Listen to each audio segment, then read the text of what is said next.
જે મંદિર બનાવ્યું ને અને આમ અંધારું નહીં દેખાતું આમ એ ગુફા છે. ક્યાં નીકળે? એ છેડ માણકના જ નીકળે અમદાવાદ. અત્યારે આપણે ગુફાની અંદર છીએ. અત્યારે અહીં કોઈ યાત્રી નથી. એકદમ શાંત વિરાન ગુફા છે. અહીં દરવાજો લાગેલો છે.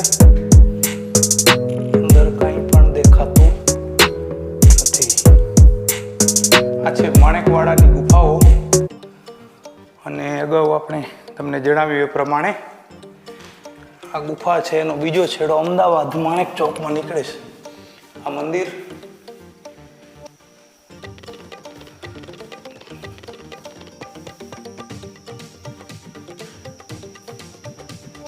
મહાદેવ ભોળિયાનાથ.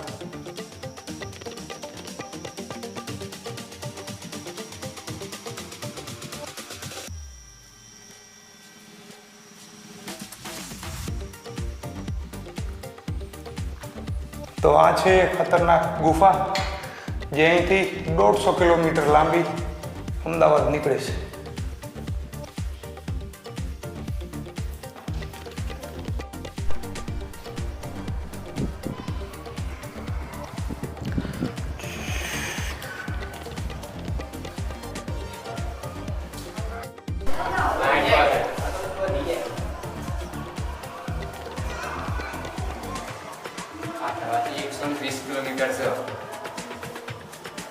બોલો બોલો ક્યાંથી આવ્યા તમે? અહીંથી કેટલું કિલોમીટર થાય? 30 કિલોમીટર. કેટલી વાર આવ્યા તમે? બીજી વાર આવ્યા? પહેલા આવેલા? બીજી વાર હું અમદાવાદથી આવ્યો છું અને મારું નામ રમણભાઈ કે પરમાર. અને અહીંયા ગુફામાં દર્શન કરવા આવ્યો છું.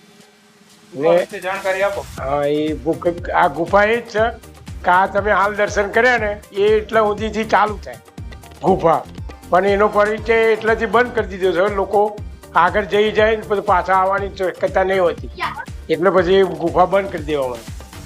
બસ આ જ પરિચય, બીજો કોઈ ગુફા છે નહીં એવું નહીં. હાલે ગુફા છે, તમે આમ વળો કે અંદર ગુફા જ છે. હા, મૂર્તિ જે મંદિર બનાવ્યું ને અને આમ અંધારું નહીં દેખાતું આમ એ ગુફા છે. ક્યાં નીકળે? એ છેડ માણકના જ નીકળે અમદાવાદ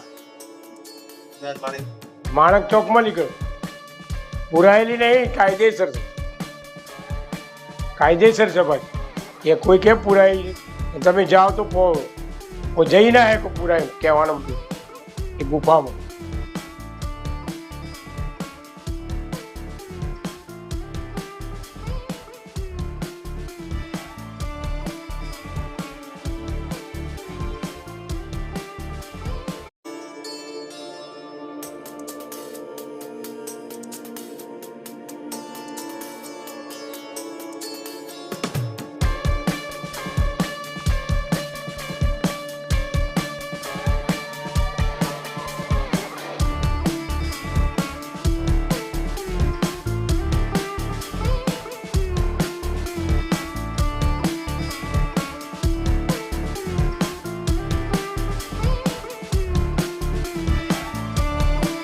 હવે આપણે અહીં બ્રહ્મ ભોજન માટે સમાજ ભેગી થઈ છે.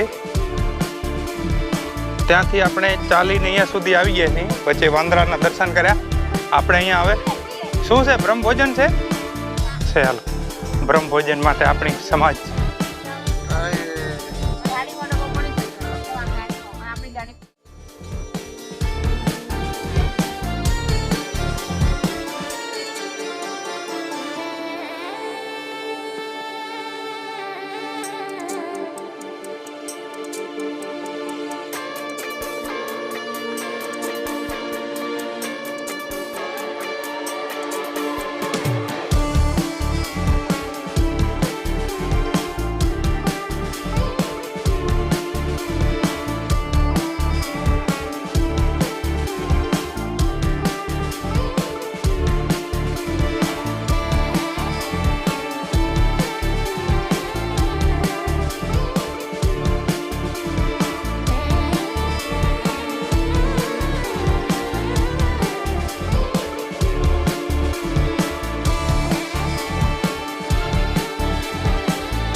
હવે આપણે જઈ રહ્યા છીએ ગુફાની જે પહાડી છે એની ઉપર.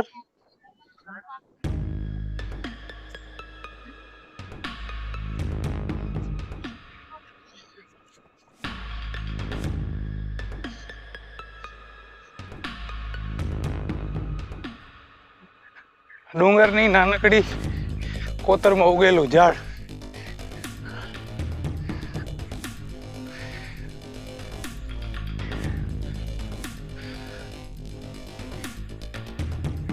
આંબલી, મીઠી આંબલી એટલે કે જંગલી જલેબીનું ઝાડ છે આ.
વાદળછાયું હવામાન છે અને એના લીધે મોસમ થોડુંક ઠંડુ આપણને જણાય છે, પણ એ ટુરિઝમની દ્રષ્ટિએ શૂન્ય જેને કહી શકાય. એક પણ પ્લાસ્ટિકનો કચરો નથી અને ક્યાંય પણ આપણને ગંદકી જોવા નથી મળતી.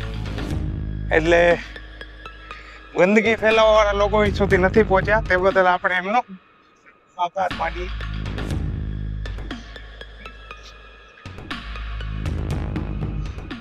પ્રકૃતિ પ્રેમી લોકો માટે, શાંતિ પ્રિય લોકો માટે ખૂબ સારું location.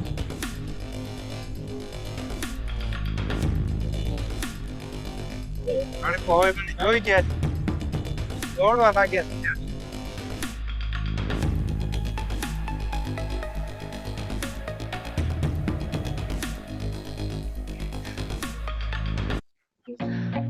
I feel nauseous, believe me. Never had a lot of shit come easy. Had to work hard, struggle just to be me. Had to rise up just so they could see me. Did what I had to do just to feed me. And what was left over I put towards my dream. તો આપણે આ જોઈ શકીએ છીએ નાગમુખ, નાગદાદાની ફેણ જેવો આ પથ્થર છે.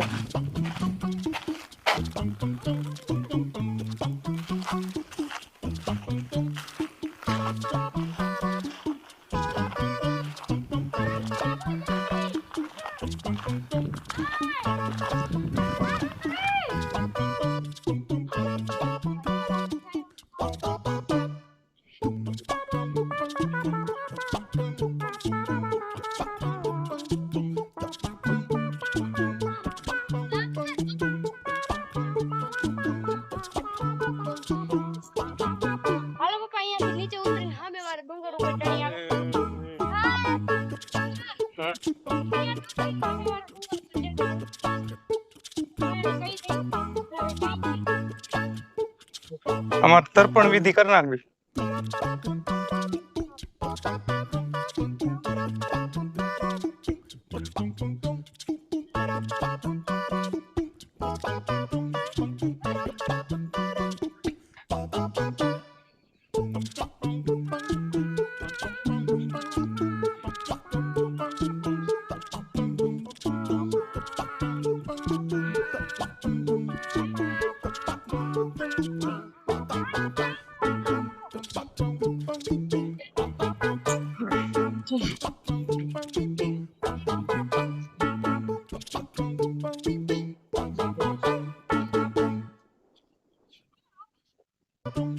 હાલવેલા